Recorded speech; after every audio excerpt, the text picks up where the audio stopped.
বেশ লম্বা সময় ধরেই প্রকাশ্যে একে অপরের সঙ্গে সময় কাটাচ্ছেন দক্ষিণের জনপ্রিয় অভিনেত্রী তামান্না ভাটিয়া ও বলিউডের উঠতি তারকা বিজয় ভার্মা। দুজনের মাঝে প্রেমের সম্পর্ক চলছে, প্রায় দুজনকে একসঙ্গে বিভিন্ন অনুষ্ঠানেও দেখা যায়।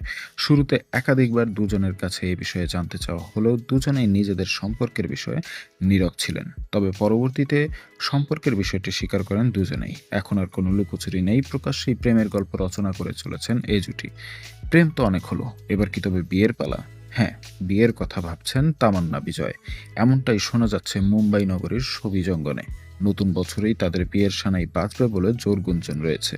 এরই মধ্যে বসবাসের জন্য বাড়ি খোঁজা শুরু করেছেন তারা। যদিও বিয়ের প্রসঙ্গে অভিনেতা অভিনেত্রীর কেউই এখনো মুখ ফুটে কিছু বলেননি। তবে সম্প্রতি তামান্নাকে দেখা গেছে বলিউডের নামজাদা ফ্যাশন ডিজাইনার মানিশ মালহোত্রার বাড়িতে। মুম্বাই নগরীর তারকাদের অধিকাংশই বিয়ের পোশাক তৈরি করেন মনীষের কাছ থেকে।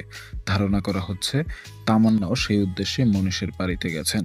গত বছর মুক্তি পাওয়া লাস্ট স্টোরিজ 2-তে প্রথমবার একসঙ্গে অভিনয় করেছেন তামান্না ও বিজয়। এই ওয়েব ফিল্মটিতে কাজ করেছেন গিয়েই একে অন্যের প্রেমে পড়েন দুজন। এরপর থেকেই একসঙ্গে সময় কাটাচ্ছেন তারা।